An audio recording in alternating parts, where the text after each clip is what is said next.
A German dinner wouldn't be a German dinner without Spaetzle. And what we're going to do is prepare the batter, and I'll show you how to make Spaetzle. It's a very quick, easy thing. The first thing we have to do is assemble our ingredients. We're going to take 6 eggs, 1.5 pounds of all-purpose flour, 2 cups of water, 1 teaspoon of salt, and 1/4 teaspoon of nutmeg.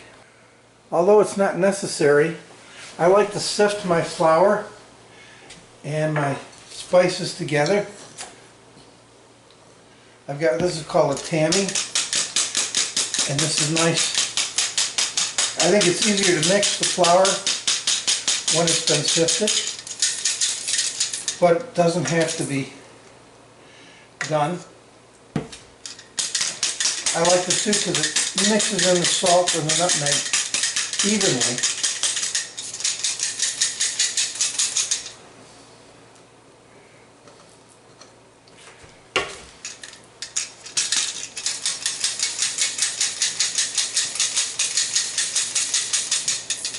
And we are sifted.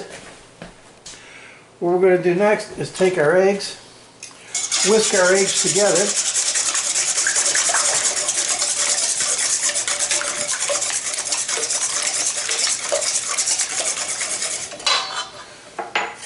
Add about half our water.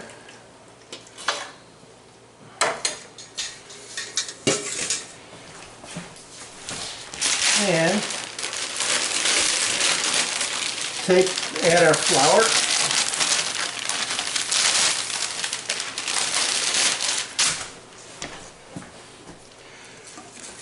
Mix this together.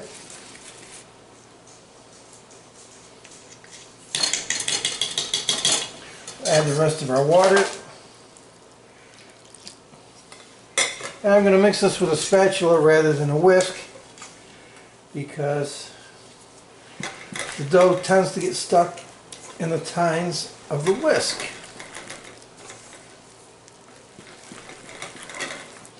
We don't want to overmix this, we just want to make sure that everything is wet. In order to make the Spaetzles, the most important thing is to be totally set up and ready to go. The batter is all done. I've put a hotel pan on the stove filled with water that's coming to a boil. You can use a stock pot. I'm going to use a perforated hotel pan. You notice it has rather large holes in it. And you can also use a colander over a stock pot. And they also make Spaetzle makers where you put the dough in a Spaetzle maker and it pushes it through the holes into the water. What's also very important is to have an ice bath to stop the cooking of the Spaetzles, and to have a strainer that you can pull the Spaetzles out of the boiling water, and also to have a heat resistant spatula or something to push the batter through the holes. I'm going to take and run some batter through my perforated pan, and these have to cook for approximately 3 to 4 minutes. These can also be pushed through here with a plastic bench scraper.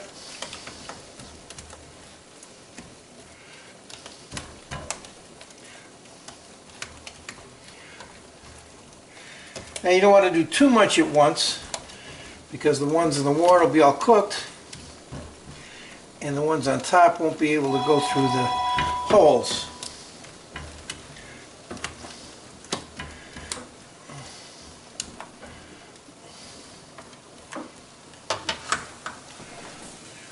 Okay, these have cooked now for about 3.5, almost 4 minutes.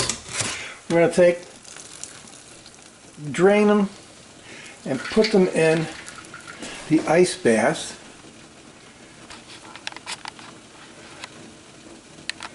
This will stop the cooking. Then after I'm done cooking all of the Spaetzles, I'll take them out of the ice bath and put them in a container, put them in the refrigerator until I want to cook them for dinner. When it's time for dinner, I'm going to take my cooked Spaetzle. I'm going to take some unsalted butter, put it in a saute pan, heat the pan up over a medium-high heat, and then I will saute the Spaetzle just to get it warm, although some people like it sauteed a little bit longer so that some of the pieces get a little bit crispy. There might be a little bit of color to them, a little bit of brown. But we'll wait a minute here and let my pan heat up. Melt the butter until the foaming subsides. That means that the pan should be at about the right temperature and most of the water out of the butter has evaporated. We're going to take and add some of our Spaetzles to this. And you can do, depending on the size of pan that you want to use, 1 or 2 servings, 5 servings, depends on how many people you have for dinner. And we're just going to saute this in the butter for a few minutes.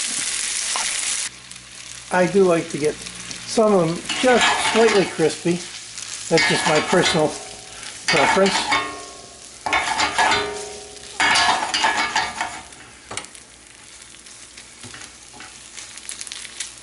And we'll just let that go. Okay, the Spaetzles are sauteed. If you notice, they are slightly brown. I'm going to put these on a plate. A little bit of parsley over the top, and it's all ready to serve with your sauerbraten or rouladen. And there you have it.